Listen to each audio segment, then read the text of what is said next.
sana na tunaendelea kuombea Mungu azidi kukupa afya njema. Amina. Na sisi tunajivunia kazi yako njema ambayo umeifanya kwa taifa letu. Amina. Na tunaamini Mungu atazidi kukupa uhai mkubwa zaidi ili uweze kula matunda ya jasho lako. Kwa sababu vijana uliowalea siko peke yangu, wako wengi katika nyanja mbalimbali. Lakini zaidi ya yote ninafahamu tarehe 17 ni kumbukizi ya miaka 5 ya hayati Dr. John Pombe Magufuli. Na itafanyika pale Chato. Miaka 5 tangu ametutoka. Ndio. Kwa sababu ya ratiba ninaamini utapata nafasi ya kwenda. Naomba tu uende pia kwa niaba ya wengi, lakini pia kwa niaba yangu. Asante. Kwa sababu kuna kazi nyingine nakimbizana nazo kwa ajili ya maandalizi yale ya AFCON. Ndio. Lakini ukifika kwenye kaburi la Dr. John Pombe Magufuli, ndio, mwambie kaka wadogo zake tupo. Sawa. Tupo tunaendeleza kazi. Uaminifu na mapenzi mema aliyokuwa nayo kwa Watanzania sisi bado hayajafutika kwenye mioyo yetu. Amina. Alituandika uzalendo, akatupa utumishi uliotukuka wa kuendelea kuwasemea watu, kuwatetea hasa wanyonge, kuhakikisha watu tunawapigania. Na ndio maana utaona spidi hata ya wizarani huku, unaona spidi kubwa. Ni malezi yenu. Kwamba usikae mahala mambo hayafanyiki upo tu. Hakikisha kila kitu kinaenda ili matokeo mazuri yaweze kupatikana.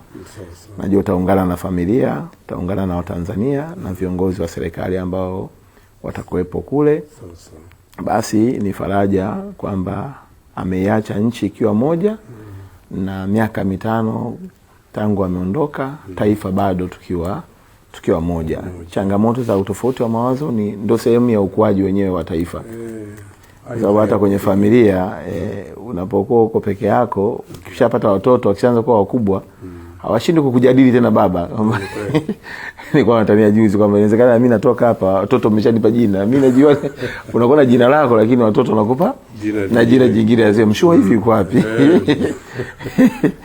Kwa hiyo ni sehemu mojawapo ya ukuaji wa taifa. Changamoto ni namna tu ya kukabiliana nazo na kuweza, lakini naamini huko aliko anaona Tanzania ambayo inaendelea kupiga hatua na kazi inaendelea kufanyika, na tunaendelea kuomba umoja na mshikamano uendelee kuwa nasi. Sawa. Kwa hiyo nisikuchukulie muda wako mwingi kaka, kwa sababu tumeongea muda mrefu leo.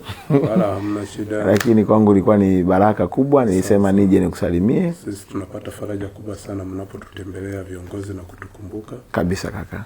Hili la kesho kutwa, kwa Mwenyezi Mungu akitujalia, kesho nitafunga safari kwenda Chato. Sawa kabisa. Tayari kwa ibada maalum. Ndio. Kwa siku ya Jumanne. Sawa kabisa. 7. Ndio.